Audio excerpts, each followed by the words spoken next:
Call it curiosity, an adrenaline addiction, or just the idiotic urge to stick my nose where it doesn't belong.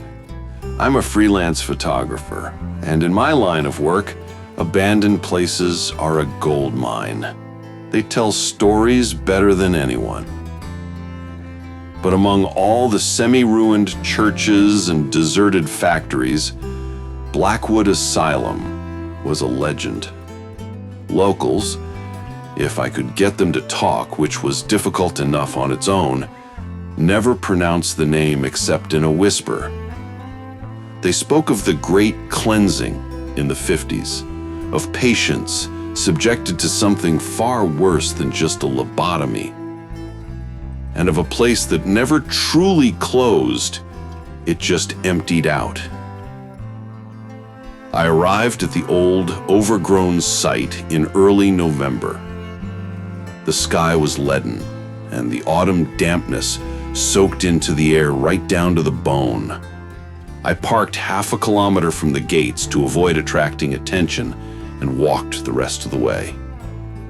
The building loomed before me like a huge, decayed tooth, 4 stories of neo-Gothic architecture, windows resembling empty eye sockets, and a thick layer of wild ivy strangling the facade. I squeezed through a gap in the fence. The first thing I noticed was a wet, earthy smell of mold and decay, mixed with something sharp, almost metallic, like rusted steel or an old electrical discharge. I switched on my headlamp, and its narrow beam cut through the thick, palpable darkness inside. All right, Max. Just a couple of good shots and you're out. No heroics, I muttered to drown out the building's silence. I started with the main halls. Broken glass and peeling plaster crunched underfoot. Every step I took, every rustle of my clothes echoed through the empty corridors. The echo seemed unnaturally long, as if listening in. I went up to the 2nd floor, where the cells for the most violent patients were rumored to be. It was colder here. Old, long painted over inscriptions showed through layers of paint on the walls. I stopped to photograph a half-rotten chair in the middle of the corridor, and that's when I noticed it. In the corner of the wall, where the plaster was relatively intact, someone had scratched 3 short, shallow, parallel lines. They looked like fingernail marks. It could have been anything, an old score, a teenager's prank, but they looked suspiciously fresh, not covered in dust at all. I swept the floor with my lamp. Another similar mark, this time on the floor, about 2 meters away. Then another. This wasn't typical vandalism. It was a kind of trail, leading somewhere. Someone's been here recently, I thought, and my heart clenched. Or is still here. I followed this invisible trail, feeling the tension tighten around my neck. The deeper I went, the stronger the feeling that I wasn't alone became. It wasn't just the feeling of being watched. It was the feeling that the air behind me was denser. I spun around sharply a few times, but the beam of my lamp always found only rotting emptiness. And then I heard it. Very, very faint. A high-pitched, almost inaudible hum. It was like the squeal of an old television, but low frequency, penetrating right into the bone. It vibrated in the air, and I could almost taste it on my tongue. A taste like ozone before a thunderstorm. I placed my hand on the wall. Cold, wet stone masonry, but a barely perceptible tremor was felt beneath it. The marks led me to a staircase going down into the basement, which I had initially decided to ignore. A basement and an asylum. A cliché, of course, but the hum was stronger here, and the scratch marks were clearer. Descending, I inhaled a new terrifying smell. Beneath all the decay, there was a strong stench of medications, chlorine, and something sickly sweet, like old blood and dead flowers. The basement had no windows. It was a labyrinth of narrow, low corridors, tiled with dark, greasy, damp tiles. Finally, I reached the very end. The marks ended at a heavy steel door. It had no handle, only a small square window covered from the inside by a thick plate. I recognized this place. Local legends called it the Quiet Room, the site of the harshest procedures. It was supposedly bricked up the day the asylum closed, but this door was slightly ajar. The gap was no more than a centimeter, but wide enough to tell that the lock wasn't holding. I took a deep breath. The hum seemed to be coming right from behind this door. Now it was no longer a squeal, but a low, threatening rumble. No, Max, leave. This is stupid, I ordered myself. But my feet wouldn't listen. My brain screamed, "Get out!" But my hands were already pushing the door.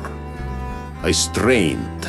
The door yielded with a terrifying, drawn-out screech that drowned out the hum. I pointed my lamp inside. It was a small, square isolation cell. The walls and ceiling were padded with thick, dirty rubber. In the middle of the room, on the floor, lay the one object that instantly froze me. It was a child's drawing, crude, made with a blue crayon on a sheet of old yellowed paper. It depicted 2 or 3 stick figures, adults, and one small figure standing in the corner. All of them were covered with thick black spiral strokes that seemed to be trying to erase them. I reached for the drawing to pick it up, and then it happened. Right above my ear, so close I felt a touch of icy air, came a clear, dry whisper. Not a word, not a sound, but an inflection filled with endless, unbearable suffering and pleading. Let go. I stumbled back and fell. The lamp slipped from my hands and rolled away, leaving me in total darkness. My scream was stuck somewhere in my chest. A second of silence, broken only by my frantic breathing. Then, with a deafening metallic crash, the steel door slammed shut. I scrambled up, fumbling for it. I beat against the cold, smooth metal, trying to find where the gap was. In my panic, I completely lost my bearings. And then, the hum turned into a roar. It wasn't a sound coming from speakers. It was pressure emanating from the walls, the floor, the air itself. It felt like it was pressing on my eardrums, my eyeballs, my brain. I felt an uncontrollable burning sensation in my ears. My internal organs vibrated. It's here. It's everywhere, the thought raced. I found the gap again and, gathering all my strength, clung to the edge of the door. My nails scraped against the rust. I pushed with animal force, and finally the door yielded again with a piercing shriek. I tumbled out of the cell without looking back and grabbed my lamp, But when I raised the beam, I froze. It was no longer the corridor I had entered. The gray, peeling paint, the wet walls, and the debris had vanished. Instead, there was an absolutely clean, sterile corridor. The floor, glossy white tile. The walls, perfectly, blindingly white. The ward doors were locked and covered in fresh dark blue paint. It looked like an operating room, ready for use but empty. And yet, it was unbearably cold. The hum subsided, but the tension was immense. The silence became heavy, like lead. I backed away, my back against the wall, keeping the lamp fixed on the corridor. And then, at the very edge of the beam, around the corner, I saw it. It was a silhouette, tall, thin, as if cut out of the very darkness. It wasn't moving. It had no facial features, but its presence was as dense as the air in that room. It just stood there, at the end of the white corridor, waiting. There was such certainty, such ancient, inevitable malice in its stillness that I understood. This wasn't a ghost. This was the executioner, and it finally saw me. I spun around and ran. I didn't think about the stairs. I didn't think about pits. I just ran up the floors, through the corridors, through the broken windows, just to avoid hearing the sound of footsteps behind me, which I knew wouldn't come. I burst through the gap, ignoring the barbed wire tearing my jacket. I ran through the woods, not watching where I was going, until I reached my car, trembling and breathless. I started the engine, tore away from that place, and floored the gas. The further I drove, the quieter the rumble became, but it never completely disappeared. It remained deep in my ears, in my head, like the sound of a snapped wire.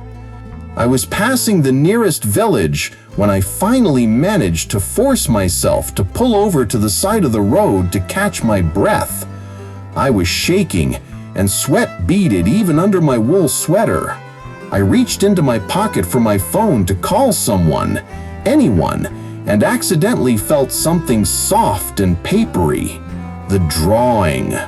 That very child's drawing from the quiet room. I automatically picked it up. It was ice cold. I distinctly remember leaving it on the floor when I fell. I remember running out of there empty-handed. My eyes darted to the rearview mirror. I slammed on the brakes. In the dim light of the headlights behind me, there was no one in the back seat of my car, but in the mirror, reflecting what should be the car's interior, I saw not my car, but a section of the clean, white corridor. And in the corner, on the back seat, sat the small, stick figure. It wasn't moving. It just sat there, head bowed, looking straight ahead, and I was sure it was smiling. I mashed the accelerator to the floor and drove, and I didn't dare look in the mirror again. But I know that something that was locked away in Blackwood is now riding with me, in my car. It got out, and the hum, that quiet, measured hum, will now always be my companion.